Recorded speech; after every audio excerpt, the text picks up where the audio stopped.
Hey, what's up, guys? You can call me Owlman, and welcome back again to the Owl's Nest. Doing a review to you for you guys today on the Marrden Hounds. You know, it's funny. I really love the Marrden Hounds. I've never been a huge double spaced figure fan. There's only a handful of double spaced figures that I really like to use a lot. I don't know. I guess I gravitate towards single based figures usually, but for the Hounds, no, I make an exception. It's funny. Like I used them one time, like one squad of them in a game recently, but I own three squads, but these guys are definitely they're kind of a tricky unit to play, in my opinion, sometimes because they're also a very heavily, Providence slash luck reliant unit here for how they move. As you can see, their stats, they're 90 points. They have move one, range one, attack three, defense five. Now, their first power reads Wild Pack Movement.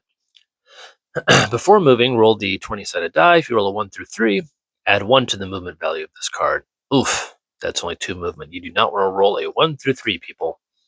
If you roll a 4 through 6, add 3 to the movement value, and if you roll a 7 through 20, add 7 to the movement value of the card. So thankfully they're, you know, 7 or higher is which is the magic number that you want to roll here. 7 or higher, and you can move 8 spaces, so they're very fast. They can get to where they need to go.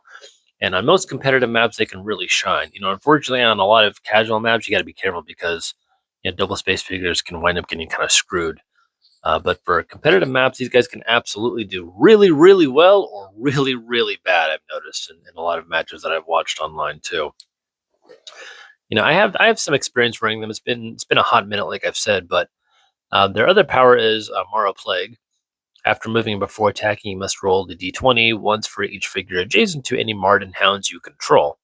If you roll a 16 or higher, that figure receives a wound. Solborgs and other Wolsenu are not affected by this Morrow Plague. See, yeah, they're called Wolsenu for whatever reason. That's their species. They're hunters and they're wild and they're large with a 4 height value. So again, Solborgs as usual. Man, Solborgs are immune to so many things in this game. I gotta start reviewing some more Solborgs one of these days. But 16 or higher, that's good. 25% chance figures are going to start getting auto wounds. So after moving in before attacking, I mean, if you get adjacent to like 5, 6 figures with a squad of these guys, you can easily wind up killing 1 or 2 squaddies per turn. You should be inflicting a couple wounds, per turn here, give or take. So their auto wound ability is very strong. Unfortunately, your own figures are also affected by this power. It doesn't say enemy figures; it says for basically all or any figures adjacent to the Marrden Hounds. So, Marrden Hounds, you really got to be careful when using them in a standard, 24 figure, 500-point kill 'em all type game. They don't really play well with other figures, especially in your start zone, because if you try to roll to get them out of the start zone and you fail miserably and they can't move, like everyone's going to get plagued and it's going to suck. So, you got to be very careful when using these guys. 3 to 4 squads, I think, is the sweet spot for Marrden Hounds. Again, you got to be really careful. Maybe, if you really want to use them in a win, just try not to use them with too many other figures that could be plagued. They can be used with like Q9 is great for backup with them, or some Solborg, backup. Again, they're very finesse to use, but they're very dangerous. 5 defense, it makes them very strong. 3 attack is average, and they can definitely win you games. For sure. So overall, I'd rank them.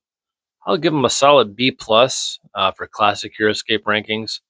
Again, they're most of the time you should be able to get them out of the start zone pretty quick, but every once in a while, everyone's experienced the crap. I rolled a 1 with the Marrden Hound movement, and then all pandemonium can break loose if you have other figures teamed with them.